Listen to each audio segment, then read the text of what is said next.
আপনি যেহেতু বিএনপি চেয়ারম্যানের উপদেষ্টা হিসেবে রয়েছেন, একই সাথে পাবনা জেলা বিএনপির আহ্বায়কের দায়িত্ব পালন করছেন। পাবনা 4 আসনে বিএনপি মনোনীত সংসদ সদস্য প্রার্থী হিসেবেও লড়ছেন।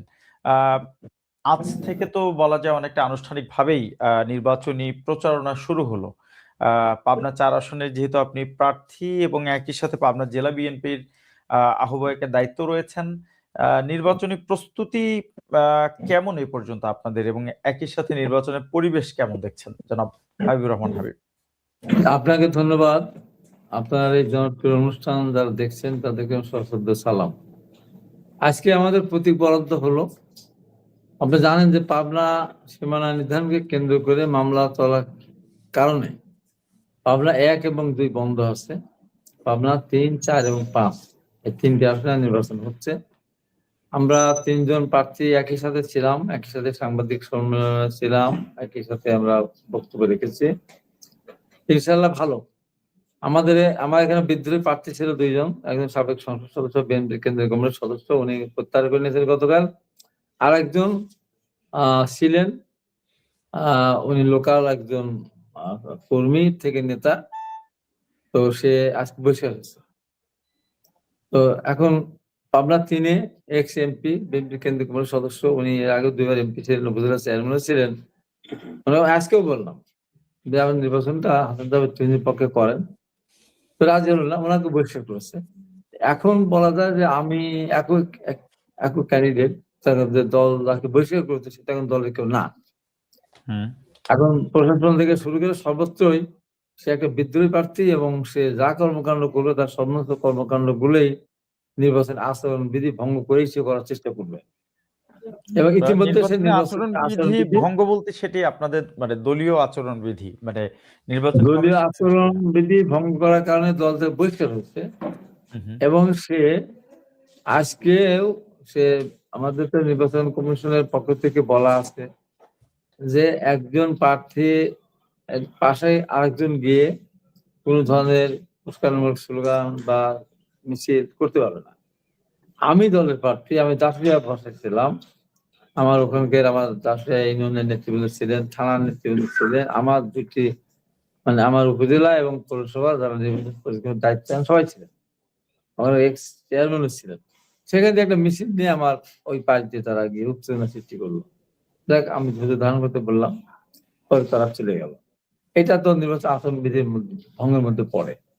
এরকম সে বিভিন্ন জায়গায় বাজারের ভিতরে কয়েকটা মিছিল এরকম করেছে, এবং নানান ধরনের মানে অঙ্গভঙ্গিটা ভালো না, এটা নির্বাচন আচরণ বিধির ভঙ্গের মধ্যে পড়ে।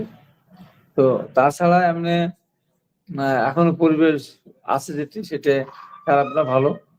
নির্বাচন তো বাংলাদেশে হয় মারামারি, কাটাকাটি, ফাটাফাটি, দখলদারি তার মধ্যে দিয়ে হয়। এইবার যত কিছুই হোক না কেন সেটি হওয়ার সম্ভাবনা নেই, কারণ রাষ্ট্রীয় ভাবে কোনো দল ক্ষমতায় নেই, মানে কোনো দল ক্ষমতায় নেই। এখন যেটা আছে সেটা ইন্টার গভর্নমেন্ট আছে, সব দলের সরকার। হয়তো প্রশ্ন থাকতে পারে কারোর প্রতি পক্ষপাত করতেছে বেশি, কাউকে সুযোগ কম দিচ্ছে, এরকম হতে পারে, এটা মেজর হচ্ছে না। তবে এখানে কিছু কিছু সরকারি কর্মকর্তারা কিন্তু একতরফ হবে। আমার এখানে ইউনো সাহেব, আমি সরাসরি বলি, আমি একদম আটটুবিতে পর্যন্ত বলেছি, আমি কমপ্লেনও দেবো কালকে, সে পর্যন্ত আমার সাথে কোনো যোগাযোগ করেনি। অথচ জামাত ইসলামের সাথে সে বসে, ছাত্র শিবিরের নেতা ছিল, ঢাকা বিশ্ববিদ্যালয়, তার বাবা জামাত করে, তার এক ভগ্নিপতি আছে, সেও জামাতের প্রার্থী সম্বন্ধ উত্তরবঙ্গে, এবং আমরা তো দলের একজন প্রার্থী, তারপরে সিনিয়র সিটিজেন। সেটা তো সৌজন্যমূলক তো জিজ্ঞাসা করতে পারে যে ভাই কেমন আছেন, আপনি নির্বাচন করতেছেন, আপনার শরীর খারাপ ছিল, তারপর আমার শরীরও খারাপ ছিল, আমি হাসপাতালে ছিলাম। এমনই একজন মানুষ যে আত্মহমিকায় ভোগে, কারণ শিবির করতো, এবং এই সুবাদে প্রধান উপদেষ্টার কার্যালয়ে সে একটা দায়িত্বে ছিল, কোন একটা পিএসকে কিছু ছিল কংগ্রেস সচিবের, সেই আত্মহমিকায় সে কাউকে মনেই করে না, কিছু কোনো অফিসারদেরকে কিছু মনে করে না। এইরকম কিছু কিছু আছে, এই ভাবতেছে না যে এর আগে আওয়ামী লীগের পক্ষে কাজ করার পর অনেকে দেশ ছাড়া হয়েছে। উনি যদি ভেবে থাকেন যে উনি জামাত ইসলামকে রাষ্ট্রীয় ক্ষমতা নিয়ে আসবেন একটা সিট জিতিয়ে দিয়ে, মানে আহম্মদকে স্বর্গে বাস করতেছেন। এরকম বাংলাদেশে জামাতের পক্ষ থেকে বেশ কিছু পুলিশ প্রশাসনে আছে, বেশ কিছু ইউনো আছে, বেশ কিছু কর্মকর্তা আছে, তারা ভাবছেন যে আগামী দিনে স্বাধীনতা বিরোধী চক্রটি রাষ্ট্রীয় ক্ষমতা আসবে, যেমন বিভিন্ন বিশ্ববিদ্যালয়গুলো তার বিভিন্ন ছেলেদেরকে প্রলোভন দেখিয়ে ইফতারি খাওয়ায়, সেহরি খাওয়ায়, তারপর কোরবানির মাংস খাওয়ায়, আর ঈদের সময় রেখে খাইয়ে, তারপরে আহ এই বিভিন্ন ভাবে চিকিৎসা নামে সহযোগিতা করে, তারা আগে কিন্তু করেনি, করে বিভ্রান্ত করে তারা কিছু এবং নিজের নিজের নামে কিন্তু করেনি, শিবিরের নামে, শিবিরের নামে কিন্তু প্যানেল দেয়নি, প্যানেল দিয়েছিল তারা, কোথাও ঐক্য প্যানেল, কোথাও সর্বদলীয় প্যানেল দিয়ে তারা জয়লাভ করেছে। এখন তারা ভেবে থাকে হাবিবুর রহমান এখানে সাহেব, তারা আমরা প্রচন্ড আমরা দিয়ে আমরা ছাত্র সংসদের তাহলে নির্বাচন, আমাদের হবে না। ছাত্র না, আমি এটা সংসদের বলতেছি, নির্বাচনের উদাহরণ দিলাম। প্রসঙ্গে আসবো। জি, আমরা ওই ওই প্রসঙ্গে না, আসবো। উদাহরণ তার দিয়ে আগে বললাম যে এরকম আপনার কিছু অফিসার। নির্বাচনী প্রতিপক্ষ যিনি জামাত সমর্থিত প্রতিপক্ষ, মানে আপনার যিনি প্রতিদ্বন্দ্বী, তার কথা আপনি বলছিলেন, মানে তার সাথে আপনার আসলে নির্বাচনী মাঠে সেই অর্থে কোনো সৌহার্দ্যপূর্ণ আহ, মানে যোগাযোগ নেই আপনাদের মধ্যে। না, মাঠে সরাসরি আমরা দেখা সাক্ষাৎ করি, সবই করি। মাঝখানে উনি ওনার দলের মহিলা কর্মীরা অনেক জায়গায় গিয়ে আপনার এমন ভাবে ধরে যে ভোটটা দেবেন কিনা বলেন, শপথ হুম, হুম। করানোর মতো চেষ্টা করে। কোথাও কোথাও শুনেছি ছোট কোরআন শরীফ সাথে করে নিয়ে যায়, যে ভোটটা দিবেন, তার ভোটটা দিলে এলা দাঁড়িপাল্লা হলো আল্লাহর, মানে আমাদের কোরআন শরীফে মিজান নামছে, মিজান মানে দাঁড়িপাল্লা, তো এটা হলো আমাদের নবীর প্রতীক। বিভিন্ন বিভ্রান্ত করে বলা যায় যে ভোটটা দিলে বেহেশতে যাবেন। এই সমস্ত ঘটনা আমাদের এখানে 2 ঘন্টা ঘটার পর তো আমাদের ওই এলাকার মানুষজন বললো, তারপরে প্রতিবাদ করার কারণে একজন আজকে বাড়িঘর আমাদের মানিকনগরের একটা মহল্লা পাড়া ভেঙে দিয়ে গেল, হ্যাঁ, এবং তার বাড়ির খাবার পর্যন্ত ফেলে দিল। তারপরে আমাদের চলে আবার এই কাজ করার পরিপ্রেক্ষিতে আমাদের মক্কেল মির্জা নামে একজন লোক, ওই ওয়ার্ডের আমাদের প্রেসিডেন্ট, সে বললেন যে আপনারা ভোট চান, অসুবিধা কি, এরকম করে আপনারা একবারে শপথ করাতে হবে, এমন কাজ কেন করেন? এইটা তাদের খুব আঁকে ঘা লেগেছে। এই আমাদের প্রার্থী আবু তালেব মন্ডল, উনি পাবনা জেলা জামাতের আমির, উনি গাড়ি ভরে এক এক এক হাইস অস্ত্র এবং নিজে গাড়িতে অস্ত্র নিয়ে উনি গেলেন। ওখানে গিয়ে ওই মক্কেল মুদাসসিরে বসাছিল আলাদা নামক একটা জায়গা মোড়ে, সেখানে যে কে ওই মক্কেল মুদাসসির ধরে মারা শুরু করছে, যাকে পেয়েছে তাকে মারা শুরু করছে। পরে এলাকার লোক, ছেলে মেয়ে, তারা এলাকায় যে সমস্ত দেশীয় অস্ত্র আছে, মেয়েদের বটি, মানুষের মাঠে কাছে তাদের দা, যার যেটা আছে হাসুয়া নিয়ে, তখন জীবন বাঁচানোর জন্য তারা যখন তাদেরকে ঘেরাও করে, তখন ডাকাতেরা যেমন বাড়িতে ডাকাতি করতে গেলে ঘেরাও হয়ে গেলে গুলি করে, করতে করতে নিজেরা কেউ পালিয়ে আসতে পারে, কেউ গণপিটুনি খায়, কেউ মারা যায়, কেউ পুলিশের হাতে ধরা পড়ে। তেমন ভাবে তারা যখন চাইতে ঘেরাও হয়ে গেছে তখন তারা গুলি করা শুরু করেছে, এবং আবু তালেব মন্ডল নিজে সাথে নাকি অস্ত্র ছিল, তার পাশে যে ছিল সে গুলি করেছে, দেখা গেছে, এটা ভিডিও ফুটেজ দেখেছে, বাংলাদেশে ভাইরাল হয়ে গেছে। তারপরে তারা ওই অস্ত্র ফেলে, মানে হাইস রেখে গুলি করতে করতে কে কোন দিক দিয়ে তারা পালিয়ে গেছে, হ্যাঁ, পরে সব গাড়ি ঘোড়া মোটরসাইকেল ফেলে তারা চলে গেছিল, হাইসটা হাইস দিয়ে তারা নিয়ে আসছে, মোটরসাইকেল কত বেশ মোটরসাইকেল ফেলে দিয়ে আসছিল, মানে ফেলে রেখে চলে আসছিল, মানে পাবলিক যখন ঘেরাও করেছে, এবং সে এসে আমার বিরুদ্ধে মিছিল করলো, গুলি করলো, সে গুলি করলো তার লোক, আমার বিরুদ্ধে এসে মিছিল করলো পাবনাতে, আমাকে পাবনাতে ঢুকতে দিবে না ঘোষণা দিল। সেই ক্ষমতা কি তারা আছে? এই যে মিথ্যাচার, এবং প্রতিনিয়ত তারা মিথ্যা কথা বলে, এটা নিয়ে আমরা খুব বিব্রতকর অবস্থার মধ্যে আছি। তারা এই যে যে আপনি মানুষের যে নির্বাচনের সামগ্রিক মানে নির্বাচনী পরিবেশ নিয়ে আপনি কথা বলছিলেন, আপনি আপনার আসনেই একজন বিএনপির একজন বিদ্রোহী প্রার্থীর কথা বলছিলেন, যাকে ইতিমধ্যে দল থেকে বহিষ্কার করা হয়েছে। আহ, আপনি বিএনপির একজন সিনিয়র নেতা এবং একই সাথে আপনি পাবনা জেলা বিএনপির মানে গুরুত্বপূর্ণ দায়িত্বে রয়েছেন।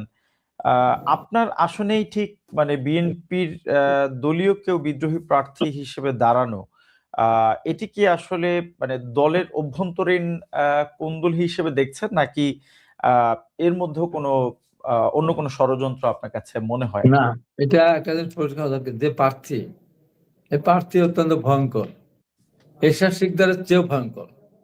এরশাদ শিকদার মানুষকে ধরে নিয়ে আসতো, তার মাছের, মাগুর মাছের খামার ছিল, তার ভিতরে ছেড়ে দিত, মাগুর মাছকে হাড্ডি হুড্ডি তার ভিতরে থেকে যেত।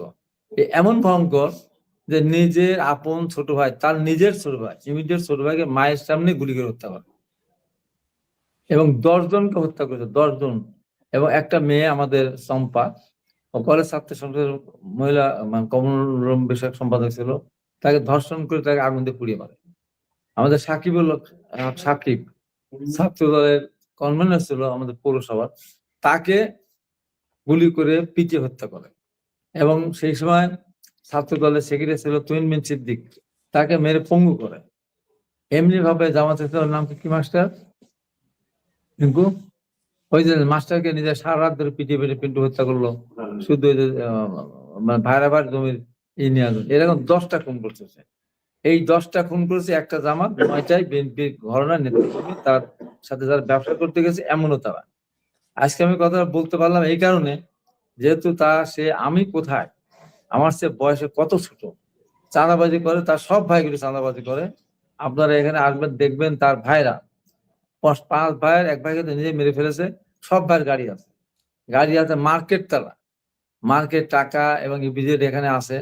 এখানে প্রায় 20-30-35টা কারখানা, সবগুলি তারা দখল, সবগুলি তারা সেখান থেকে জুট উঠায় বিক্রি করে।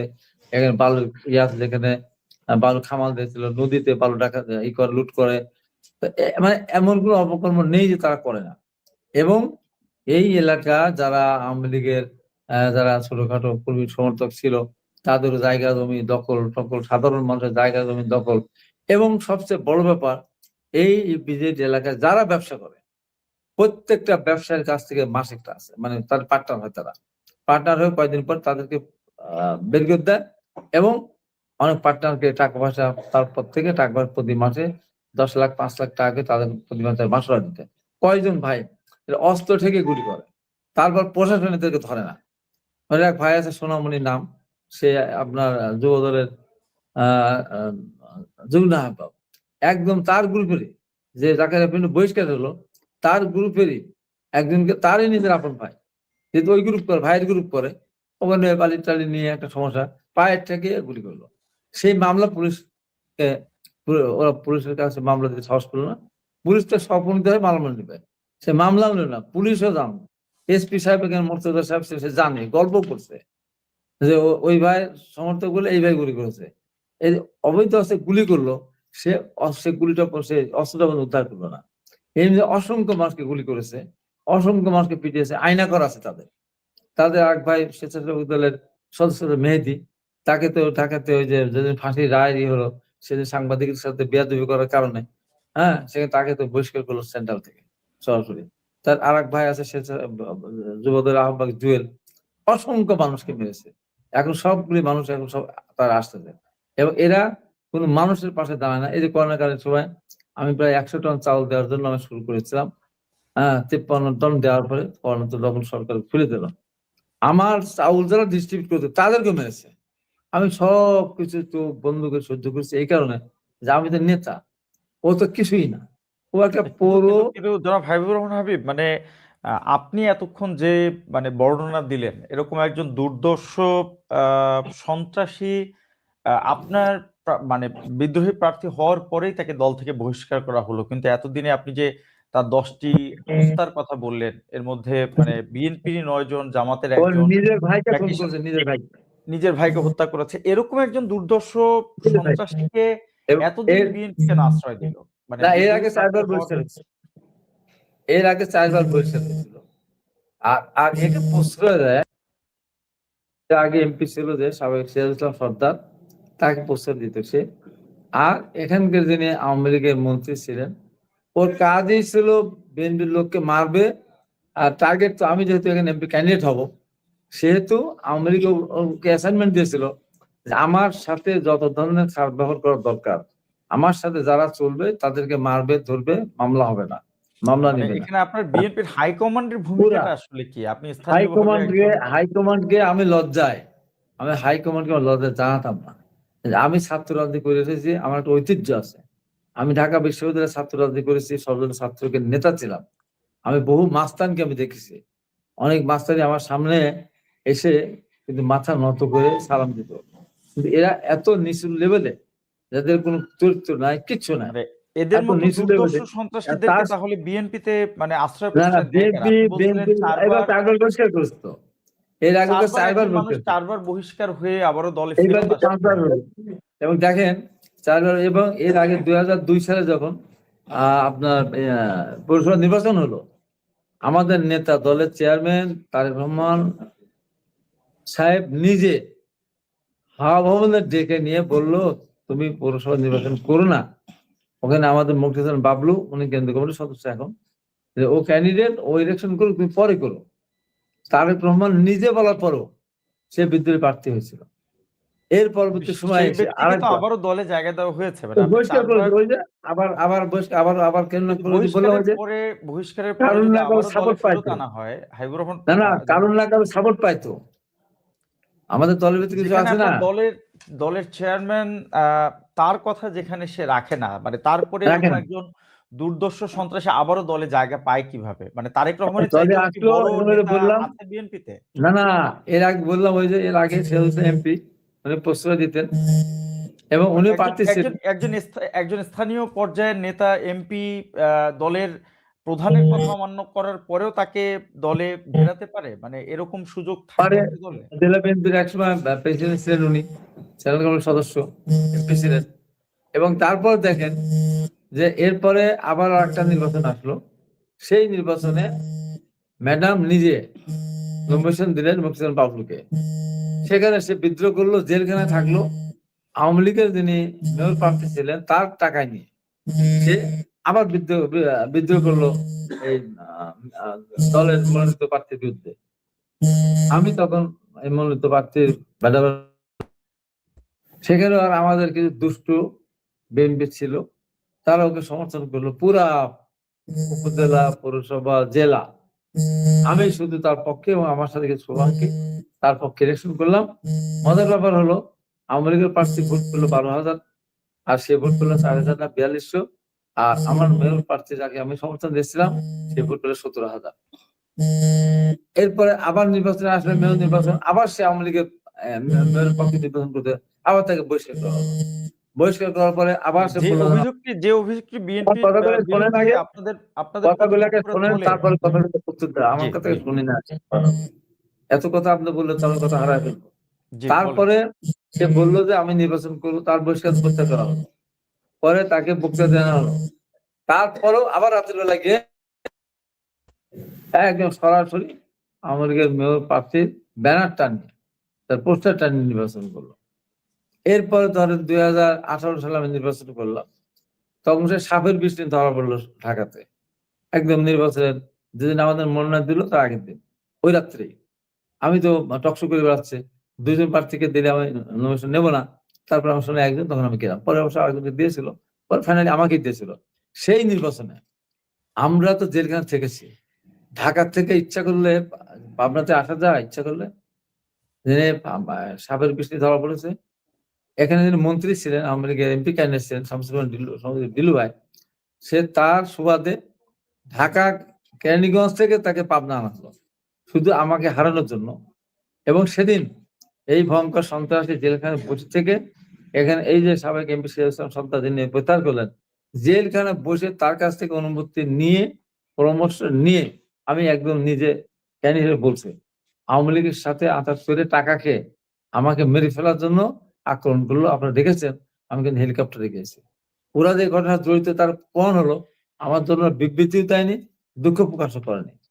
আমি তো দলের নেতা, আমি দলের প্রার্থী, তা আমাকে যে কেউ আহত করলে আমি বিবৃতি দেবো না? একটা বিবৃতিও দিল না। এবং নিশ্চয়ই তার নিশ্চয়ই। সরাসরি তারা এই ভয়ঙ্কর সন্ত্রাসী এবং সন্ত্রাস নিজেরা তারা এখানে ইলেকশন করলো, আওয়ামী লীগের পক্ষে ইলেকশন করলো। এর আগে আপনার 2008 সালে নির্বাচনটা হলো 29 ডিসেম্বর, তার আগে আমাদের সমস্ত উপজেলা নির্বাচনের প্রার্থী ঘোষণা করা হয়েছিল। তখন 4 দলীয় জোট ছিল, 4 দলীয় জোটের প্রার্থী ছিল এখন জামাত ইসলামী আমির, উনি হলেন 4 দলীয় জোটের পক্ষ থেকে, উনি উপজেলা চেয়ারম্যান প্রার্থী। আর আরেকজন বিএনপির প্রেসিডেন্ট ছিলেন, যিনি এখন এই জাকেরিয়া পিন্টুর পক্ষে সবচেয়ে বেশি ভূমিকা রেখেছে। এই 5-7 বছর খবর ছিল না, আওয়ামী লীগের সাথে আঁতাত করে, ঐক্য করে, স্টিল মিল করেছে, কে চটের বস্তা বানানোর মিল করেছে, রাজনীতির ধারে কাছে ছিল না, আওয়ামী লীগের সুবিধা ভোগ করেছে। সে সহ তারা সেদিন ধানের শীষ পোড়ালো এবং আমাকে মারার সাথে সরাসরি তারা সম্পৃক্ত মানে নির্দেশনা দিয়ে একসাথে তারা এবং আমি তার কাছে গিয়েছিলাম, প্রেসিডেন্ট ছিল, সে আমার সাথে আসলো না এবং ইলেকশন নির্বাচন বিরোধিতা করলো। এজন্য তাদের কমিটি পর্যন্ত আমাদের চেয়ারম্যান সাহেব ভেঙে দিয়েছিলেন। এই সন্ত্রাসী তারপরে আপনার ওই নির্বাচন হলো, সেই নির্বাচনে দলের পক্ষে সে কাজ করলো না। এরপরে 18 সালের নির্বাচনে কাজ করলো না। 20 সালের নির্বাচন আমাকে নির্বাচন দিল, সেই নির্বাচন কাজ করলো না। ম্যাডাম নিজে টিকছেন, উনি মারা গেছেন। উনি জাগো দলের প্রতিষ্ঠাতা, উনি থানা বিএনপির উনি সেক্রেটারি ছিলেন, উনি মুক্তিযোদ্ধা, উনি একটা হাই স্কুল প্রতিষ্ঠাতা হেডমাস্টার ছিলেন। সেই জাজের চেয়ারম্যান কে দল নমিনেশন দিল, ঠিক চিহ্ন দিল। আমি বললাম এই সিনিয়রিটি, 5 বারের চেয়ারম্যান, তখন চেয়ারম্যান সমিতির সভাপতি ছিলেন। এইটা লিস্ট তখন ম্যাডামের কাছে দিলেন হারুন, আমাদের সাংগঠনিক সম্পাদক, ম্যাডামের সামনে দেওয়ার ম্যাডাম এটা ঠিক চিহ্ন দিয়েছেন। তারপরেও সে তৎকালীন মন্ত্রী শামসুর রহমান শরীফ ডিলু ভাইয়ের পরামর্শে এই সর্দার তাকে দাঁড়াতে হলো। কারণ আটঘরিয়া ঈশ্বরদী মিলে একটা আসন, সেখানে মৌলানা জহুরুল ইসলাম ওখানে 4 দলীয় জোটের প্রার্থী ছিল। আমরা সমর্থন জানিয়েছিলাম এবং সেদিন যখন অনিয়ম হচ্ছিল, আমি সোর্সার ছিলাম বলেই জহুরুল ইসলাম সেদিন কিন্তু আপনার উপজেলা চেয়ারম্যান হতে পেরেছেন। যদি এখন সে বেইমানি করতেছে, এখন টোটালি ভুলে গেছে, মিথ্যা কথা। আমি অনেকগুলো প্রশ্ন নিয়ে আপনার কাছে আসতে চাই, আসলে এই জন্য একটু আপনাকে থামাতে হচ্ছে। আপনি একজন বর্ষিয়ান রাজনীতিবিদ, আপনি ছাত্র রাজনীতিতে আপনার একটি বর্ণাঢ্য রাজনৈতিক ক্যারিয়ার আপনার আছে। সেই জায়গা থেকে আপনি পাবনার মতো একটি গুরুত্বপূর্ণ জেলা বিএনপির মানে সামনের নাবিকের ভূমিকা আপনি পালন করছেন। আপনি বলছিলেন দলের ভেতরে কিছু প্রশ্রয়দাতাদের কারণেই এই ধরনের যে দুর্দর্শ সন্ত্রাসীর যে বর্ণনা আপনি দিলেন, এরকম সন্ত্রাসী চাঁদাবাজরাও দলে জায়গা পেয়ে যায়। আপনি যে আসনে নির্বাচন করছেন পাবনা 4, এই আসনে যদি আপনার বিদ্রোহী প্রার্থী হিসেবে যার কথা আপনি বললেন, এই দুর্ধর্ষ সন্ত্রাসী যদি আপনার বিরুদ্ধে বিদ্রোহী প্রার্থী না হতো, তাহলে তো নিশ্চয়ই বিএনপি তাকে বহিষ্কার করতো না। তাহলে বিএনপির বিরুদ্ধে ঘুরে ফিরে এই যে চাঁদাবাজি, এই যে বিভিন্ন রকম সন্ত্রাসী কর্মকাণ্ডের অভিযোগ আসছে বারবার, আপনাদের প্রতিপক্ষরা নিয়ে আসছে, মানে সেটি তো আপনারা কিভাবে ঠেকাবেন আসলে? না, এখন আমি বলি এখানে যে এই যে আমি যে বর্ণনা দিলাম, আজকে এই সত্যি সব মানুষ জানে আমি জেলা বিএনপির আহ্বায়ক। আমার কাছে আমার রাজনৈতিক ক্যারিয়ার কাছে কিছু না, লেখাপড়া ঠিক মতো কোথায় করছে আমি ঠিক মতো জানি না। তার মুখের ভাষা এবং সে অসভ্য ভাষায় কথাবার্তা বলে। সে এই যে সিরাজ ইসলাম সর্দার তাকে প্রশ্রয় দেয়, একটা বাড়িতে দুলাল সর্দার নামে আরেক দুষ্ট একটা আছে, তার বাড়িতে তার সিরাজ সর্দার এমপি, সাবেক এমপি, জেলা সাবেক প্রেসিডেন্ট, চেয়ার থেকে লাথি দিয়ে ফেলে দেয় সিরাজ ইসলাম সর্দারকে। তারপরে সে তার কাছে আবার যায়। এই যে শামসুদ্দিন মালিথা, যার বাড়িঘর ভাঙচুর করেছিল নির্বাচনের মধ্যে, সেই শামসুদ্দিন মালিথা তাকে মাঠে দাঁড় করে দিয়ে, তাদের উদ্দেশ্যটা হলো, এর আগে উদ্দেশ্য বিএনপি প্রার্থী হেরে যাক, দল ক্ষমতা যাক, আমরা লুটপাট করে খেতে পারবো।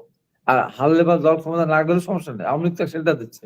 এই কয়জন লোক, আপনার একটা সাংবাদিক যেহেতু আপনার টকশো করতেছে, আপনি একটা কষ্ট করে একটা সাংবাদিক এখান দিয়ে নিয়ে দিয়ে এই সিরাজ ইসলাম সর্দার, এই জাকেরা পিন্টু, তার ভাই গং এবং এই যে শামসুদ্দিন মালতা, এদের কোনো অবদান এই কয়েক বছরের ভিতরে আছে কিনা?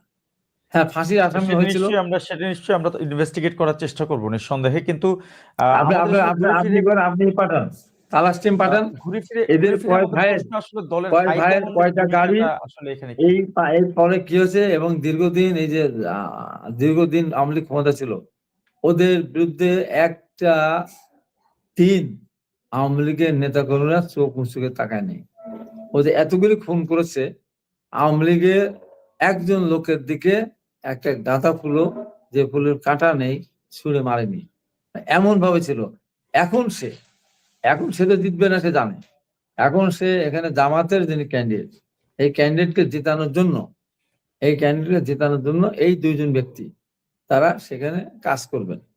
এখন সিরাজ ইসলাম সর্দার উনি প্রত্যাহার করেছেন, প্রত্যাহার করার সময় উনি দলের প্রতি আনুগত্য ওইভাবে না নিয়ে এসে আমার বিরুদ্ধে দুনিয়ার অভিযোগ নিয়ে তার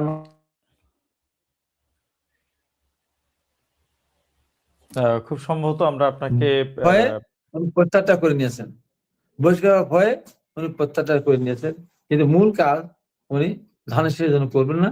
আর জায়গার উপর 8টা নির্বাচন উনি গুনে গুনে 8টা নির্বাচনে দলের বিরুদ্ধে নির্বাচন করেছে, দলের বিরুদ্ধে নিজে নিজে এইবার 4বার প্রার্থী হয়েছে, 2বার হলো পৌরসভা, 1বার উপজেলা, আবার এবার এমপি ক্যান্ডিডেট, 4বার একটা লোক কিছুদিন পরে কি আর আমরা আবার তাকে 4বার বিএনপিতে ফিরতে দেখবো? মানে কিছুদিন পর কি দল আবারও তাকে আবার ফিরিয়ে নেবে আবার বিএনপি?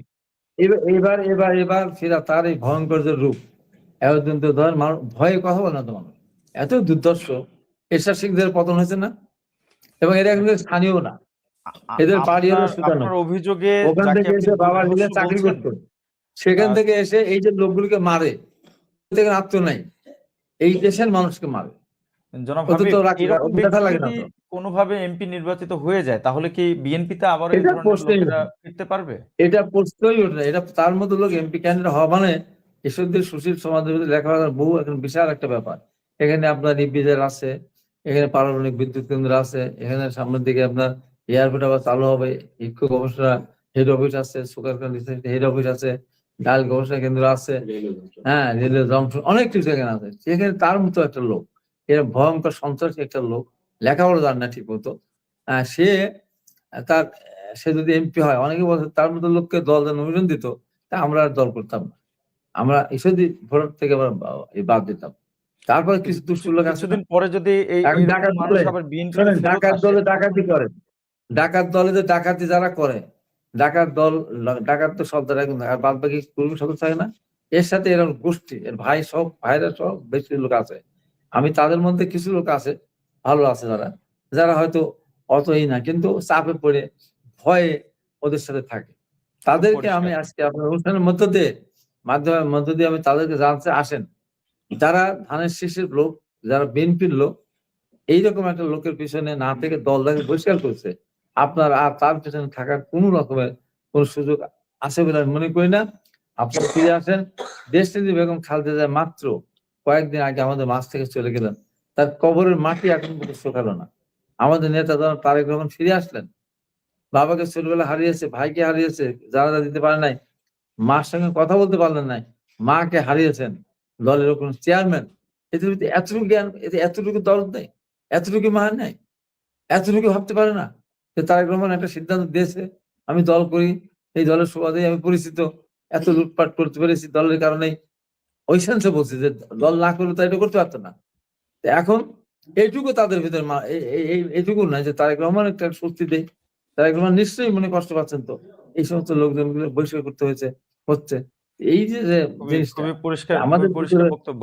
এটা খুবই জনাব দুঃখজনক। জনাব জনাব হাবিবুর রহমান হাবিব, আমরা দেখলাম যে মানে এতগুলো ছাত্র সংসদ নির্বাচনে, বিশেষ করে পাঁচটি ছাত্র সংসদ নির্বাচনে সবগুলোতেই শিবির এক প্রকার ভূমিধস বিজয় অর্জন করেছে।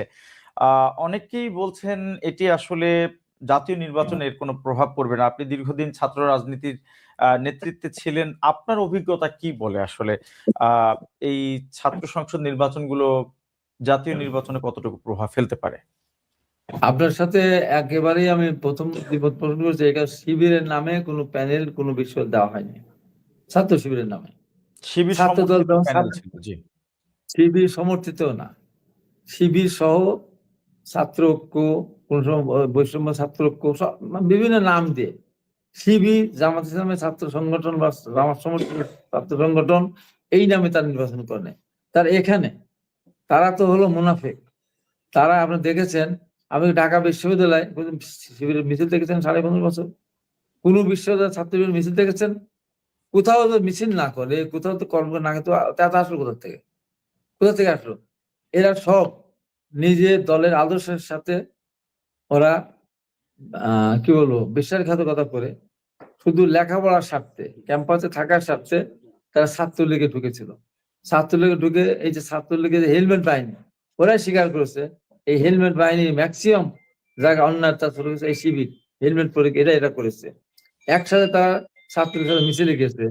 ওই দিন 5 তারিখে রাতে যখন এই সাদিক কামাল বলে বসলো আমরা শিবিরের প্রেসিডেন্ট সেক্রেটারি, তখন ওই ছাত্রলীগ একসাথে তারা মিছিল করতো, তারা তাদের লেখাপড়ার জীবনটা ঠিক রাখার জন্য, ভবিষ্যতে যেন তারা ঝামেলা না পড়ে, এখন তারা তো ক্যাম্পাসে বিভিন্ন ছাত্র সংগঠনের উপরে তারা অত্যাচার নির্যাতন করেছিল, যে কারণে মনে করলো শিবির হলো তাদের আশ্রয়স্থল, কারণ শিবিরকে তারা আশ্রয় দিয়েছে। ছাত্র শিবির আর ছাত্রলীগের ভিতরে কোনো পার্থক্য হয়েছে, তো শিবির তো কেউ ছিল না ক্যাম্পাসে, একজনও ছিল না, 5 জনও ছিল না, তারা কোনো প্রকাশে ছিল না, তারা ছাত্র ঢুকেছিল। তাই সব বিশ্ববিদ্যালয়গুলোতে এরা ছাত্রলীগ ছাত্রদল গেল কোথায়? এই যে এত বছর প্রমাণ, তার আগে ছাত্রলীগকে 2-4 হাজার ছিল না, অন্য প্যানেলের পক্ষে তো তারা যায়নি। তার মানে এটা হলো তারা মুনাফিকি করে ওখানে যেমন করেছে প্যানেল দিয়েছে ওইভাবে, এবং তারা দেখেন অনেক জায়গাতে এখন তাদের লোক বেরোচ্ছে। এত লোক যদি প্রশাসনের ভিতরে থাকতো জামাত, তাহলে আওয়ামী লীগ তাদের রাখতো, কবে আগেই তো বিদায় দিত। তারা সেখানেও আওয়ামী লীগ হয়েছে, পরিচয় জানার পরেও তো শিক্ষার্থীরা ভোট দিল তাদেরকে, মানে এটিকে আসলে আপনি কিভাবে না, দেখেন? শিক্ষার্থীরা তারা ভোট দিয়েছে বললাম, ওরা আমাদের ছাত্র দল তো কারোর সাথে ঐক্যপায়ন করতে যায়নি, কিন্তু ওরা করেছে। এবং ওরা ওই ছাত্রলীগের একটা ছাত্রলীগের একটা গুছানো ভোট ছিল, তার দীর্ঘদিন ধরে ক্যাম্পাসে ছিল, সেই ভোট কিন্তু জায়গায় যোগ হয়েছে। আমাদের কথা বলবেন কেন? আমরা যে অন্য যারা ছিল, ধরেন এনসিপি ছাত্র সংগঠন যারা আছে, গণ অধিকার পরিষদ ছাত্র বিনিয়ামিন মোল্লা, যে অনশন করে ভোটটা নিয়ে আসলো, আন্দোলনের মধ্যে আমরা একসাথে জেলখানে ছিলাম, আমরা সূর্যমুখীতে ছিলাম ঢাকা কেরানীগঞ্জে, ওকে তো ভোট দিল না, মাত্র কয়টা ভোট দিল। এখন ঢাকা বিশ্ববিদ্যালয়ের ছাত্রছাত্রীরা কি বুঝতো আমি জানি না, এখন তাদের আমি কি বলবো, আমি অন্তত এইটুকু একজন নির্বাচনে কি এর কোনো প্রভাব পড়বে বলে আপনার মনে হয়?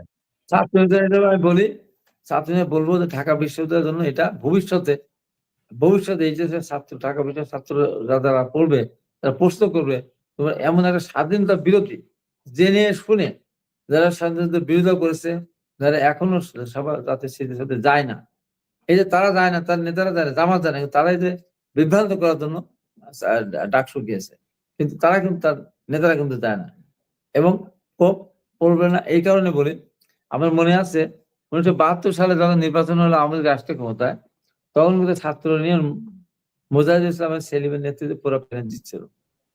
তারপর 73 সালে যখন আবার ডাকসু হলো 1 বছর মাথায়, তখন কিন্তু ওই ছাত্র ইউনিয়ন এবং ছাত্রলীগ সরকারি ছাত্র সংগঠন মিলে একটা প্যানেল দিল। সেই প্যানেল নাম বলতে পারবেন? সেই প্যানেল নাম ছিল গামা, লেলিন গামা প্যানেল ছিল। তারপর যখন নির্বাচন ভোট যখন গণনা করা শুরু করলো, তখন দেখা গেল 400 ছাত্রলীগ জিতে যাচ্ছিল। কেন জানেন? ওই যে স্বাধীনতার আগে যারা ঢাকা বিশ্ববিদ্যালয় বিভিন্ন পড়তো, তারা বড় লোকের ছেলে, বড় লোক কারা ছিল? যারা মুসলিম লীগার বা যারা এটা তারা স্বাধীনতা বিরোধী ছিল, ম্যাক্সিমাম মুসলিম লীগ যারা বিরোধী, জামাত তারা বিরোধী, তাদের তো কোনো সংগঠন ছিল না, তাদের তো কোনো প্যানেল ছিল না। তারা কি করবে? তারা সব তখন জাসদের পক্ষে চলে গেল, জাসদ ছাত্র দিতে যাচ্ছিল। এবং ছাত্র ইউনিয়ন কি তারপরে আপনার কি ওই সংসদে কোন আসন পেয়েছে? জাতীয় রাজনীতিতে পায়নি। এরা ডাকসুতে বাকসুতে জয়লাভ করছে, নানান ভাবে ছেলেদেরকে বিভ্রান্ত করে তারা করেছে, কিন্তু সারা দেশের মানুষকে বিভ্রান্ত করার চেষ্টা করেছিল। এখন কিন্তু পাবে না, কারণ এখন মিথ্যাচার করে ধরা পড়তেছে। এই যে যেটা একটা মিথ্যাচার, তারা বলে যে দাঁড়িপাল্লা ভোট দেওয়া হয় তাহলে জান্নাতে যাওয়া যাবে, আবার বলে ধান হিসেবে ভোট দিলে সে কোনো জান্নাতি হবে না, এবং বলে দাঁড়িপাল্লা ভোট না দিলে এর প্রভাব পড়বে না। মানে আপনি একজন দীর্ঘ দিনের ছাত্র রাজনীতির পড়বে না বলতে না, একটা কিছুটা তো তাদের সাহস বেড়েছে, এটা ঠিক। দেখেন তো ঢাকা বিশ্ববিদ্যালয় দেখেন স্বাধীনতা, যেখানে 52 সালে ভাষা আন্দোলন, 62 শিক্ষা কমিশন আন্দোলন, হামিদুর রহমানের সেই শিক্ষা কমিশনের বিরুদ্ধে আন্দোলন, 66 6 দফা বলেন, 69 গণপ্রচার বলেন, 70 নির্বাচন, 71 মুক্তিযুদ্ধ, 90 আমরা শহীদের বিরুদ্ধে আন্দোলন করেছিলাম, এবং 24 যদি ধরি সেই ঢাকা বিশ্ববিদ্যালয়, ছাত্রছাত্রীরা একদম পরীক্ষিত, প্রমাণিত, নিজে স্বীকৃত স্বাধীন বিরোধীদের পক্ষে সেদিকে ভোট দিল। এই দুঃখ রাখার কিন্তু জায়গা নেই, এই দুঃখ রাখার কিন্তু জায়গা নেই। খুবই গুরুত্বপূর্ণ দিন বিষয়। শেষে আমরা যাই বলেন, বিশ্ববিদ্যালয়ের শিক্ষার্থীরাই একই ভুল মানে কেন করলো আপনার কাছে কি মনে হয়? অথবা ইতিহাস কেন বেছে নিল? এই যে তারা 15.5 বছর ছাত্রলীগ হয়েছিল। আর এই 15.5 বছরে ছাত্র দল কোনো বিশ্ববিদ্যালয় ক্যাম্পাসে ঠিক মতো মিছিল করতে পারে নাই, তাদের পরীক্ষা দিতে পারে নাই, হলে তো থাকার প্রশ্নই ওঠে না। এই 15.5 বছরে বাংলাদেশের কোনো বিশ্ববিদ্যালয়ে ছাত্র দলের একটা ছেলেরও একটা সিট ছিল না, তারা ক্যাম্পাসে থাকতে পারেনি, বাইরে থেকে পরীক্ষা দিতে চলে আসতো, যে কারণে বেছে নেয়নি।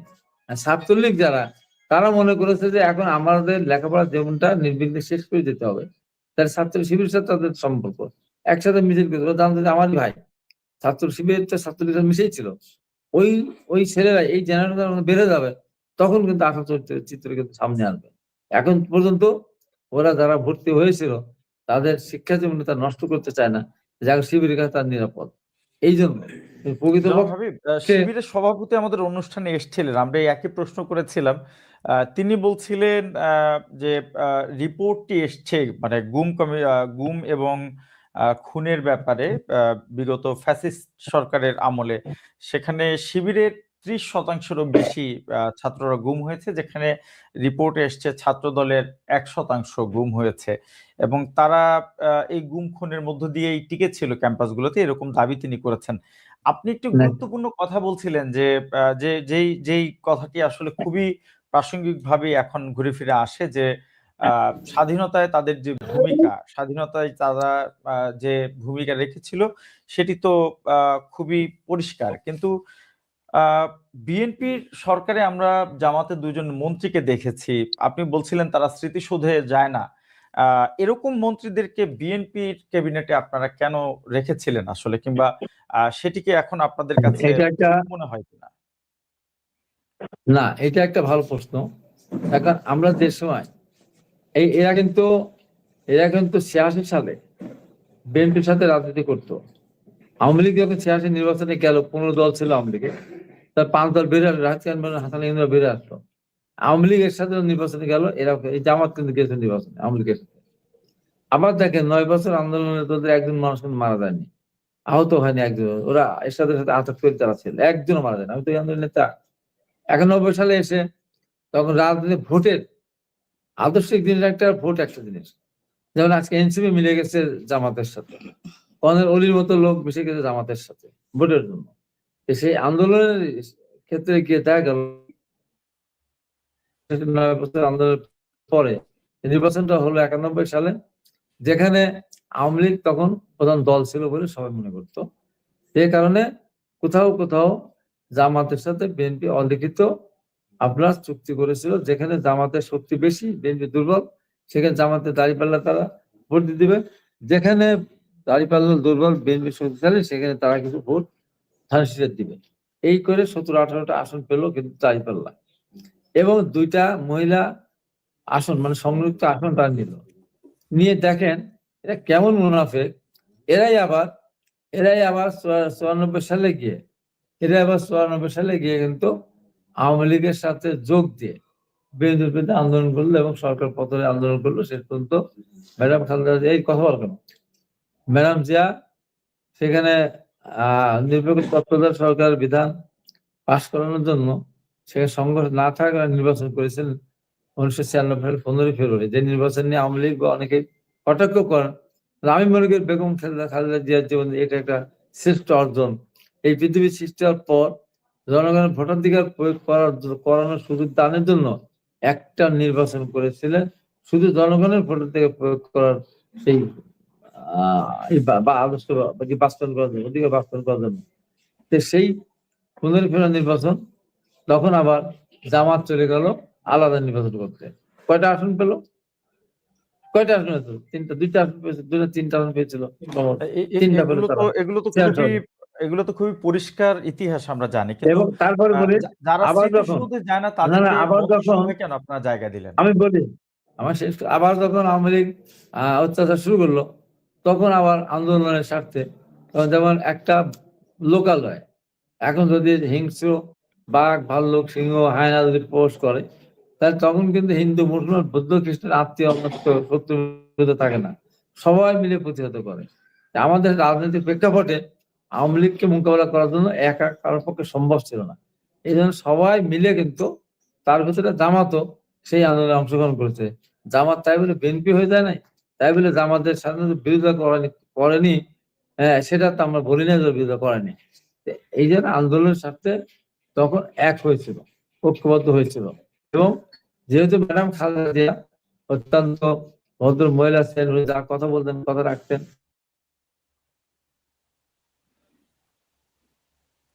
আমরা খুব সম্ভবত আপনাকে শুনতে পাচ্ছি না। একসাথে আন্দোলন করে। জনাব হাবিবুর রহমান হাবিব, আমরা যান্ত্রিক গোলযোগের কারণে খুব সম্ভবত আপনাকে পরিষ্কার এখন এই মুহূর্তে শুনতে পাচ্ছি না। আমি আপনার কাছে আরেকটি প্রশ্ন নিয়ে আসলে যেতে চাই।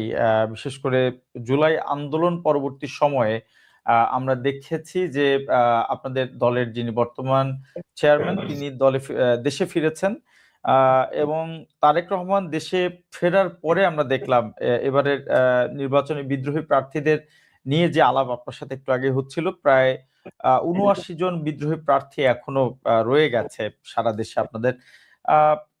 তারেক রহমানের বাংলাদেশে ফেরার পরেও এতগুলো বিদ্রোহী প্রার্থী দাঁড়িয়ে যাওয়া, মানে এটি কি আসলে আপনি যেহেতু দলের চেয়ারম্যান একজন উপদেষ্টা, মানে নেতা হিসেবে দলের উপরে তার নিয়ন্ত্রণ নিয়ে কি প্রশ্ন ওঠে কিনা?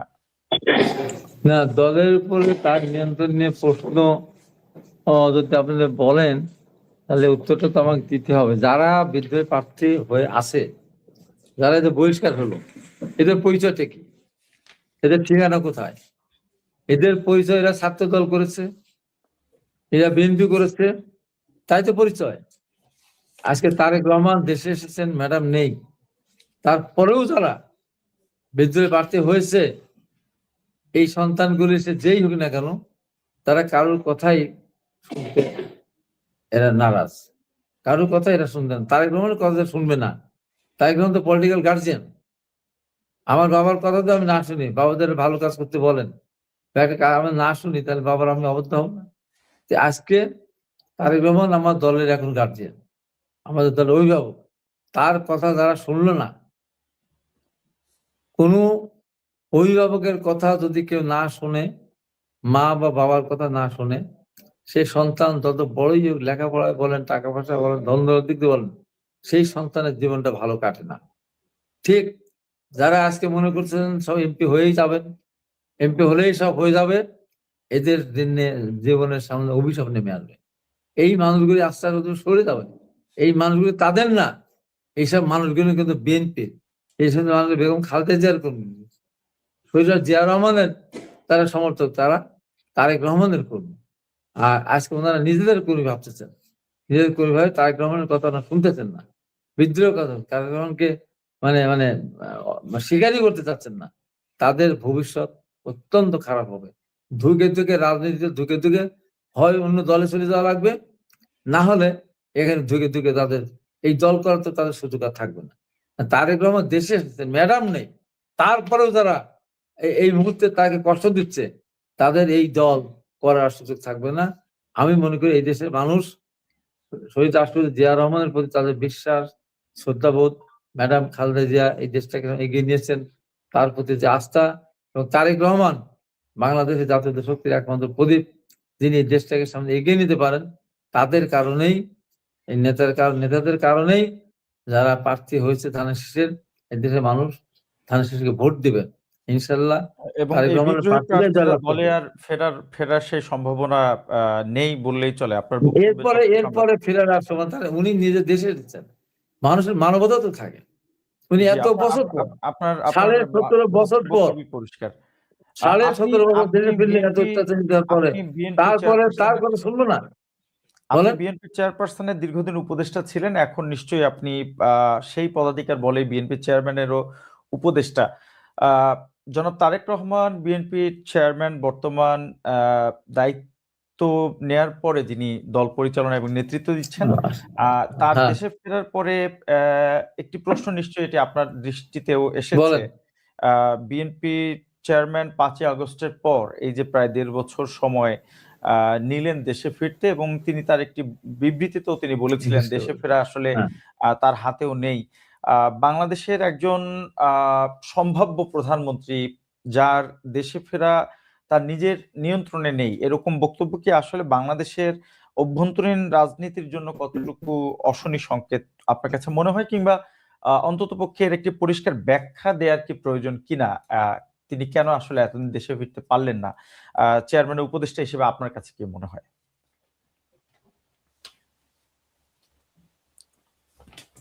জনাব হাবিবুর রহমান হাবিব, আশা করছি শুনতে পাচ্ছেন আমাদেরকে। প্রিয় দর্শক, আমরা খুব সম্ভবত যান্ত্রিক ত্রুটির কারণে এই মুহূর্তে আমরা আমাদের অতিথিকে শুনতে এখন পাচ্ছি না। দেখেন জি, আপনার মাঝে মধ্যে তো নিচে যাচ্ছেন। জি, আশা করছি এখন শুনতে পাচ্ছেন। প্রিয় দর্শক, আমাদের সাথে যুক্ত আছেন বিএনপি চেয়ারম্যানের উপদেষ্টা, পাবনা জেলা বিএনপির আহ্বায়ক এবং পাবনা 4 আসনের বিএনপি মনোনীত সংসদ সদস্য প্রার্থী জনাব হাবিবুর রহমান হাবিব। আমরা জনাব হাবিব, আপনাকে আবারও যুক্ত করতে পেরেছি। আশা করছি আপনি আমাদেরকে শুনতে পাচ্ছেন। আমার প্রশ্নটি আপনি সম্ভবত শুনতে পেরেছেন, তারপর আমি আরো একবার আপনার জন্য রিপিট করছি। বিএনপি চেয়ারম্যানের একজন উপদেষ্টা হিসেবে আপনার কাছে কি মনে হয় 5ই আগস্টের পর প্রায় 1.5 বছর সময় তিনি নিলেন বাংলাদেশে ফিরতে, এবং দেশে ফেরার বিষয়টি আসলে পুরোপুরি তার হাতেও ছিল না, এরকম একটি বিবৃতিও আমরা তার কাছ থেকে পেয়েছিলাম। দেশের একজন সম্ভাব্য প্রধানমন্ত্রীর এরকম বক্তব্য আসলে বাংলাদেশের অভ্যন্তরীণ রাজনীতির জন্য কোনো অশনি সংকেত কিনা? একই সাথে অন্তত এই বিষয়টি পরিষ্কার ব্যাখ্যা দেওয়ার প্রয়োজন ছিল বলে আপনার কাছে মনে হয় কিনা, জনাব হাবিবুর রহমান হাবিব? এখন ব্যাপারটা ওনার কাছে কিছু থাকতেই পারে। আমাদের দেশে অনেক কিছুই তো, উনি যেটা বলেছেন, ওনার কথা যতদিন উনি যখন এই কথাটা বলেছিলেন, তখন এই কথাটা বলাটাই তার পক্ষে সমীচীন ছিল, এই কারণে যে তখন সরকারের পক্ষ থেকে কি বলা হয়েছিল মনে আছে? সরকারের পক্ষ থেকে বলা হয়েছিল যে তারেক রহমান দেশে আসবেন, সরকারের পক্ষ থেকে কোনো বাধা নেই, উনি যখন আসবেন তখন বোর্ডিং পাস দেওয়া হবে বলেছিলেন। কিন্তু বলেননি সরকার যে উনি আসলে ওনাকে সুরক্ষা দেওয়া হবে। যে কারণেই এই কথা উনি বলেছিলেন যে আমার দেশে যাওয়া আমার উপরে নির্ভর করেন না, কারণ একটা মানুষ অনিশ্চিতের উপরে, কারণ হলো তার বিরুদ্ধে একটা বড় ধরনের একটা অত্যাচার হয়েছিল, তার শারীরিকভাবে নির্যাতিত হয়েছিল। তখন পরবর্তী সময়ে আমিও অনেক টকশোতে বলেছি যে এটা বললে হবে না, তারেক রহমান আসুক কোনো সমস্যা নেই, এটা বললে হবে না, আপনার সরকার। তারেক রহমান তো সাধারণ একজন মানুষ ধরেন, তারপরে তো দেশের ঘোষকের সন্তান, সেনা প্রধানের সন্তান, রাষ্ট্রপ্রধানের সন্তান, সেক্রেটারি কমান্ডার, বিদ্যুৎ সন্তান, সাবেক প্রধানমন্ত্রীর সন্তান, এক দলের ভারপ্রাপ্ত চেয়ারম্যান। তাকে তো কিছুটা আলাদা গুরুত্ব দিতেই হবে। সব জায়গাতে ব্যতিক্রম ধরে কিছু কাজ হয় না। তখন সেই প্রটোকলটা যখন সরকার নিশ্চিত করেছে, তখন উনি সিদ্ধান্ত নিয়েছেন যে আমি দেশে যাব। আগে যখন বলেছিলেন তখন তার কাছে এই ধরনের ইনফরমেশন ছিল। আমরা এখন করোনাকে দেখেছি, আমরা ফিলিপাইনের একে এয়ারপোর্টে আসার সঙ্গে তাকে মেরে ফেলতে আমরা দেখেছি না? পৃথিবীর অনেক দেশেই এরকম দীর্ঘদিন বিদেশ থাকার পরে আসাবার এয়ারপোর্টেই কিন্তু গুলি করে মেরে ফেলা হয়েছে। কিন্তু আপনার কাছে কি মনে হয় 5ই আগস্ট পরবর্তী সময়ে তিনি যদি ফিরতেন, তাহলে সরকারের পক্ষ থেকে এখন যে প্রটোকল তিনি পাচ্ছেন সেরকম প্রটোকল দেওয়া হতো না? না, তখন যদি উনি আসতেন, দুইটা কারণে আসেন নাই। প্রথমত কারণ ওনার নামে অনেকগুলি মামলা ছিল, সেই মামলাগুলি নিয়ে যদি উনি 6 তারিখে চলে আসতেন, তাহলে ওনাকে কারাগার নিয়ে যেতে হতো। কারাগার না নিলে সমালোচনা হতো, জন্য আসামিরা কারাগারে গেল, তারেক রহমানকে কেন নেওয়া হল না। আবার তারেক রহমানকে নিয়ে গেলে যেহেতু মামলাগুলি ছিল মিথ্যা, তখন আমাদের মতো যারা কর্মী আছে জীবনের মায়া ত্যাগ করে আমরা তখন আমরা রাস্তায় নেমে পড়তাম যে আমাদের নেতা নির্দোষ, যেটা পরে প্রমাণিত হয়েছে, তাই কেন কারাগারে রেখেছেন, তারা বিশৃঙ্খলা সৃষ্টি হতে পারতো। যে কারণে তারেক রহমান নিজে ক্ষমতাটা প্রয়োগ করতে চাননি। মামলাগুলি আস্তে আস্তে সব মামলাগুলি নিয়মতান্ত্রিক ভাবে মামলাগুলি শেষ হয়েছে, মামলা মিথ্যা প্রমাণিত হয়েছে। তারপরে উনি আসার সিদ্ধান্ত নিয়েছেন। আসলে তার পরের দিন আসতে পারতেন, আসলে বিতর্কতা সৃষ্টি হতো। উনি কোনো বিতর্ক করতে চান নাই। উনি দেশে আসলেন এত বছর পর। আপনি দেখেছেন কারোর পৃথিবীতে এত বড় সম্বর্ধনা অনুষ্ঠান তো কারো হয় নাই, এত মানুষ যায় নাই রিসিভ করতে। কারোর বিরুদ্ধে বলছেন একটি কথা বলতে, আমি দেশটাকে সামনে এগিয়ে নিয়ে যেতে চাই। উনি 71-কে স্মরণ করেছেন, উনি 90-কে স্মরণ করেছেন, উনি 24-কে স্মরণ করেছেন, মনে রেখেছেন। এবং উনি দেখেন এসে উনি যেমন মাজারে গেছেন, উনি হাদির কবর উনি গেছেন। তো উনি সেই ধরনের মানুষ যে নিজেকে উনি আইনের মধ্যে রেখে চলতে চান, এবং উনি যদি তখন আসতেন তাহলে বিশৃঙ্খলা সৃষ্টি হতে পারত। এই কারণেই উনি আসেননি। অথচ মামলা শেষ হওয়ার পর সরকারের পক্ষ থেকে যখন তাকে একটা নিশ্চয়তা দেওয়া হয়েছে, এটা আমি নিজেই নিষেধ করতাম। তো এইভাবে আসাটা উচিত না। একজন মানুষ তো আমাদের, দুইজন তো নাই যে একজন চলে গেলে আরেকজন আছে। এই দেশটাকে সামনের দিকে এগিয়ে নিতে হলে তার এরকম কোনো বিকল্প নেই। একটা প্রদীপ বললাম, এই প্রদীপটা যদি ঝড়ো হয় নিভে যায়, দুষ্ট হয় যদি নিভে যায়, তাহলে বাংলাদেশ কিন্তু অন্ধকার নিয়োজিত হয়ে যাবে বহুদিনের জন্য। সেই জন্য আমিও বলতাম যে না, আমার আসার দরকার নেই। আমেরিকা অনেকে বলতো কেন আসতেছেন, না উনি আসার দরকার নেই, কারণ জি, উনি আমার বিদেশ মনে থেকে হয় পরিশ্রম আপনি করছেন। আপনি একজন উপদেষ্টা হিসেবে আপনার অবস্থানটি আপনি পরিষ্কার করেছেন। শরীফ ওসমান হাদির কবর জিয়ারত করতে যাওয়া বিএনপি চেয়ারম্যানের এই বিষয়টি ভিন্নভাবে আসলে নজর কেড়েছে। আমরা আহ, সামাজিক যোগাযোগ মাধ্যমের ভিডিওগুলো এখনো ভেসে বেড়ায়। আপনিও দেখেছেন বিভিন্ন সময় টক শোতে ওসমান হাদির সাথে আপনার বাক বিতণ্ডা, তর্ক বিতর্ক হতো। আহ, সেগুলো নিয়ে শরীফ ওসমান হাদির আহ, আহ, মৃত্যুর পরেও আসলে অনেক সমালোচনা হয়েছে। বিভিন্ন সময় আপনি আপনি কিভাবে বিভিন্ন সময় না, ওসমান হাদির জীবনকে আপনি কিভাবে পর্যালোচনা করেন, কিংবা কিভাবে তাকে মূল্যায়ন করেন? আপনার যদি পরিষ্কার একটু বক্তব্য পাওয়া যায় ওসমান হাদির ব্যাপারে। মিডিয়া আওয়ামী লীগের আমলে বলতাম, আওয়ামী লীগের আমলে আমি বলতাম নাম বলে, খুব সম্ভবত আমরা আমলে আপনাকে যখন আমাকে আবারও ডাকতো পরিষ্কার শুনতে পাচ্ছি তখন না। রাশেক রহমান এরা। জনাব হাবিবুর রহমান হাবিব, আমরা আহ, খুব সম্ভবত আপনাকে আবারও পরিষ্কার শুনতে পাচ্ছি না এই মুহূর্তে। আপনি আমাদের সাথে যুক্ত হয়েছেন পাবনা অত্যন্ত আপনার নির্বাচনী এলাকা থেকে। জুনিয়র, আহ, ওদের সাথে যেতে চাতাম না। একদিনই হাদির সাথে আমার হয়েছিল টকশো। হাদি কিছু কথা বলতে চাচ্ছিল, তখন হাদিকে আমি আমার ভালো ছিল, এবং একসাথে পরে বসে সেই আমাকে আবার নাস্তা খাওয়ালো। সে বললো, ভাই হাবিব ভাই, আমি বড় ভাই, আপনি তো আমাদেরকে শিখাবেন। তাহলে হ্যাঁ, অবশ্যই শেখার দরকার, তুমি জানো ভালো, বলো ভালো, বড়দের সম্মান করে তুমি চলবে। ভাই ঠিক আছে, ওই কেমন নয় গেছে, যে জন্য একদিনই হাদির সাথে টক হয়েছিল। সাদিনের সাথে একদিনই হয়েছিল, আমি তাদেরকে উপদেশ দিয়েছি বড় ভাই হিসাবে। হাদি যখন মারা গেলেন, আজ জানাতে আমি যেতে পারি না, আমি যখন হাসপাতালে ছিলাম। আমি যদি হাসপাতালে না থাকতাম, হাদির জানাতে আমিও যেতাম। আমি হাসপাতালে থেকেই কিন্তু হাদির জন্য আমি সমবেদনা প্রকাশ করেছিলাম, দুঃখ প্রকাশ করেছিলাম, হাদির আত্মার মাগফিরাত কামনা করেছিলাম। এবং লাইফে গিয়ে বললাম আমি হাদি যেতে পারলাম।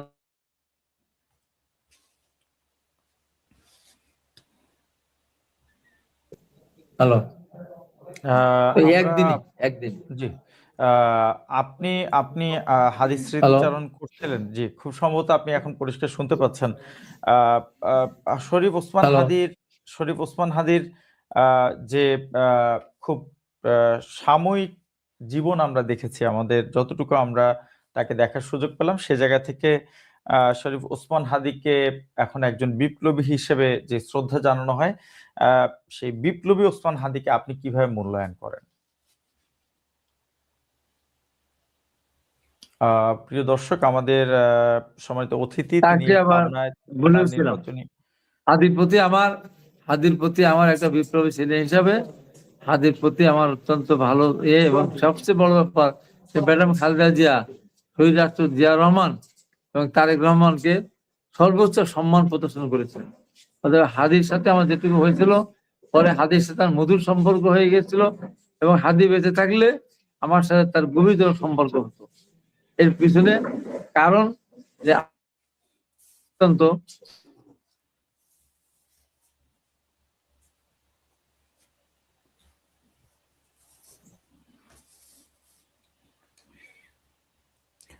প্রিয় দর্শক, আমরা আমাদের অতিথিকে আহ, এই মুহূর্তে আবারও খুব সম্ভবত শুনতে পাচ্ছি না। আমাদের সাথে যুক্ত আছেন বিএনপি চেয়ারম্যানের উপদেষ্টা জনাব হাবিবুর রহমান হাবিব।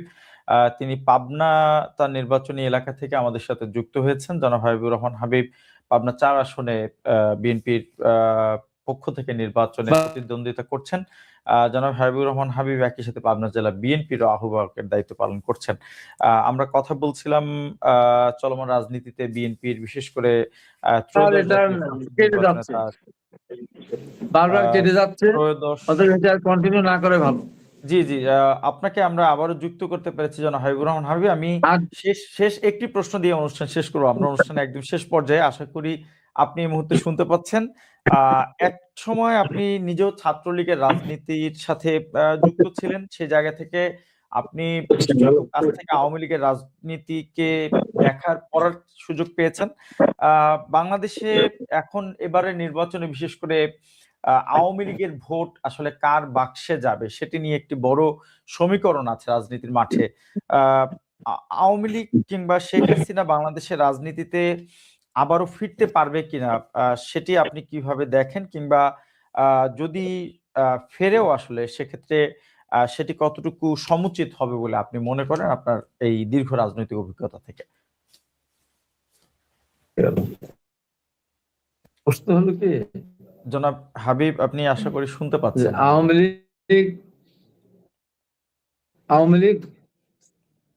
লীগ ফিরতে, প্রিয় দর্শক, আমরা আবারও আন্তরিকভাবে দুঃখিত, আপনাদের কাছে দুঃখ প্রকাশ করছি যারা আমাদের সাথে এতক্ষণ যুক্ত ছিলেন, যুক্ত আছেন। তাহলে তো ফিরবে। তার কারণ আওয়ামী লীগ যেমন জামাত ইসলাম এত মানুষকে খুন করেছে, সারা বিশ্বাসই করে না তারা বাংলাদেশে এখন রাজনীতিতে আছে এবং তারা ক্ষমতায় যেতে চায়। আওয়ামী লীগ জামাতের মধ্যে একটা দুষ্কৃতি একটা দল, তার সাথে বিশ্বাস করে না। তারা যদি বাংলাদেশের রাজনীতিতে আসতে পারে, নিশ্চয়ই কোনো ভুলের কারণে আসছে। তেমনি ভাবে যে এখন যারা আমরা রাজনৈতিক কর্মকাণ্ডের সাথে জড়িত আছি, জুলাই যারা একসাথে আন্দোলন করেছিলাম, আমরা যদি বেশি বেশি অপকর্ম করবি, আওয়ামী লীগ যেটা করেছিল তার চেয়ে যদি বেশি করে ফেলে 30 লক্ষ মানুষ হত্যা করার পর যদি জামাত ক্ষমতা আসতে পারে, মানে রাজনীতি আসতে পারে, আওয়ামী লীগ আগেও 72 থেকে। কিন্তু জনাব হাবিব, মানে আপনি বারবার যে কথাটি বলছেন, মানে 30 লক্ষ মানুষকে হত্যা করার পরেও যদি জামাত ক্ষমতায় আসতে পারে, ভালো ছিল, সাধারণ মানুষের পক্ষ থেকে সাধারণ মানুষ যদি বলে জামাত এত বড় গণহত্যা যদি করে থাকে এবং সেই গণহত্যার পরে রাজনীতিতে ফেরার ক্ষেত্রে আপনারাই তাদেরকে সবচাইতে বেশি আশ্রয় প্রশ্রয় দিয়েছেন, তাহলে আমরাও দিয়েছি। আওয়ামী লীগ সিআইএসএফ তাদের সাথে নিয়ে গেছিল। হ্যাঁ, এখানে তো বলতে পারে মানুষ, জামাত যদি রাজনীতি করতে পারে তো মানুষ তো বলতেই পারে যে আওয়ামী লীগ কেন পারবে না। আর আপনি যে প্রশ্নটা বললেন যে আওয়ামী লীগের ভোট কোথায় যাবে, আওয়ামী লীগের ভোট কেন্দ্রে এত কম যাবে, হয়তো বা যাবে না। যদি যায় তারা অন্তত স্বাধীনতা বিরোধী, একবার সরাসরি স্বাধীনতা বিরোধী সেই দলকে তারা ভোট দিবে না, এটা আমার বিশ্বাস। ভোট দিতে হয়তো যাবে না, হয়তো যাবে, কম যাবে। যারা যাবে তারা অন্তত স্বাধীনতা বিরোধীর পক্ষে ভোট দিবে বলে আমার মনে হয় না, এবং দেওয়া উচিত হবে না। জনাব হাবিবুর রহমান হাবিব, আমরা বিএনপির প্রয়াত চেয়ারপারসন বেগম খালেদা জিয়ার বিভিন্ন বক্তব্য ভাষণেও জামাত নেতাদের যখন বিচার চলছিল তার প্রতিবাদ করতে শুনেছি। তিনি বিচার প্রক্রিয়া নিয়ে প্রশ্ন তুলেছিলেন। মানে সেই জায়গা থেকে সেই দলের নেতা হিসেবে আপনারা এই মুহূর্তে আবারও যখন 71 প্রশ্নকে নিয়ে আসেন, আবারও সে গণহত্যার দায় নিয়ে যখন রাজনীতি করেন, সেটিকে আসলে মানে দ্বিমুখিতা মনে হয় কিনা আপনাদের কাছে? না, দ্বিমুখিতা মোটেই মনে। ম্যাডামের বক্তব্য শোনেন, একটা বক্তব্য আপনারা শোনান, এটা মুনাফেক, ওরা বেঈমান বলছেন না ম্যাডাম? বলছেন তো? আমি এরকম বক্তব্য আমি শুনি নাই আসলে। আপনি শোনেন না তো? আপনি কোন দেশে বসবাস করেন? ম্যাডামের আগে ওদের ওই অপকর্মের কারণে ম্যাডাম বলেছিলেন। আর বিচার প্রক্রিয়ার কথা যেটা বলেছেন বিচারের মুখোমুখি করা হয়েছে, ট্রাইব্যুনাল না আগে, না সেটা বাবদ আমি আমার কাছে পরিষ্কার ব্যাখ্যা তো, সেটা হলো আমি তো বাংলাদেশে, এই বাংলাদেশে বিগত সরকার আমলে সর্বপ্রথম তো আমি সাজাপ্রাপ্ত আসামি ম্যাডাম খালেদার পর।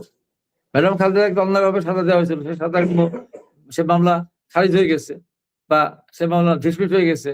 আমি তো প্রথম ব্যক্তি যে বিগত সরকার আমাকে সর্বপ্রথম সাজা দিয়েছিল। তার মানে আমি গিয়েছিলাম, আমি প্রকৃত ঘটনা জড়িত ছিলাম? আমি তো সে প্রকৃত ঘটনা আমি জড়িত ছিলাম না। জামাত ইসলাম স্বাধীনতা যুদ্ধের সময় পরীক্ষিত এবং আত্মস্বীকৃত খুনি এবং স্বাধীনতা বিরোধী। তো এই তাকে প্রজন্ম আমরা তো তো বলি এই নাই প্রজন্ম কোনোদিন তো আমার তাহলে সাথে মন্ত্রী ছিল সর্বপ্রথম বলে। আপনাদেরকে কাঠগড়ায় দাঁড় করাবে, মানে তাদেরকে আপনারা এতদিন কেন আশ্রয় প্রশ্রয় দিলেন? রাজনৈতিক আমাদের কেন, তার সক্ষমতা আগে তো আওয়ামী লীগ নিজেই 86 তো আওয়ামী লীগের সাথে গিয়ে একসাথে ভুল করলে আন্দোলন কি করেছিল। বিএনপি সে একই ভুল তাহলে করবে জনাব হাবিবুর রহমান হাবিব? মানে আওয়ামী লীগ না না, ভুল বিএনপি করলে তো আপনারা আপনাকে তো আমি আগেই উত্তরে বলেছি যে জনপদে যখন কোনো হিংস্র জন্তু যখন প্রবেশ করে তা সবাই মিলে তাকে প্রতিহত করে। দেশে গণতন্ত্রকে উদ্ধার করার জন্য একা একা সম্ভব ছিল না, যারা এখানে এসেছে তারাই সেখানে এসেছে, সেখানে জোট হয়েছে, কেউ কেউ যুগপৎ আন্দোলন করেছে। তার মানে এই না, আমরা একবার বলি না যে জামাত স্বাধীনতা বিরোধী না, ওরা নিজেরা তো স্বীকার করে। ওদের আমির সরাসরি বলেছে তো কি, যে আমরা মুক্তিযুদ্ধে অংশগ্রহণ করিনি, আমরা এক পাকিস্তান রাখতে চেয়েছিলাম, এটা এখন এই দোষের কিছু না, বক্তব্যগুলো বড় এতদিন কিছু আমরা ব্যাপার আওয়ামী না। লীগের তাহলে কি, নেতাদের মুখ থেকে শুনতাম, নিজেরাই স্বীকার এখন করেছে। আপনাদের মুখ থেকে এই একই বক্তব্যগুলো আসাতে একই বক্তব্য সাধারণ আওয়ামী মানুষ লীগ যে সত্য তো সত্যই, 2 আর 2 = 4 নাকি 2 আর 2 = 22 কোনটা বলেন? 2 আর 2 = 22 তাহলে হয়, 2 আর 2 তাহলে 4 হয়, নিশ্চয়ই 2 উপরে রাজনৈতিক আর যে 2 আর নিচে 2 দিলে জায়গা 4, থেকে আর পাশাপাশি দিলে রাজনৈতিক 22। রাজনৈতিক সততার জায়গা থেকে তাহলে বরং আমরা আপনারা এখন সততার জায়গা থেকে বলছি, আমরা একবারও আমরা বলিনি যে আমাদের জোটে থাক, মন্ত্রিত্ব থাক, যাতেই থাক, আমরা বলি নাই যে ওরা স্বাধীনতা বিরোধী না। বিচার প্রক্রিয়া সম্বন্ধে আমি নিজে বলছি যে যেভাবে বিচার প্রক্রিয়া হয়েছে সেই বিচার প্রক্রিয়াকে ম্যাডাম খালেদা জিয়া বলেছেন সঠিক বিচার প্রক্রিয়ার মধ্যে যেটা হচ্ছে না, যেটা ম্যাডাম খালেদা জিয়া পর নিজের জীবদ্দশায় ভোগ করলেন, যে সঠিক বিচার হলে, আমি তো বারবার বলতাম পৃথিবীর কোন আদালত, কোন বিচারক খালেদা জিয়াকে 1 সেকেন্ডের শাস্তি দিতে না, ওইটাই ম্যাডাম বলেছেন। যে জামাতের সাথে তাহলে এই রাজনৈতিক যে সখ্যতা সন্ধি সেটির জন্য কি বিএনপি কখনো ক্ষমা চাইবে এই প্রজন্মের কাছে? ঠিক আছে, শেষ করি কথা। রাজনৈতিক স্বার্থে আপনারা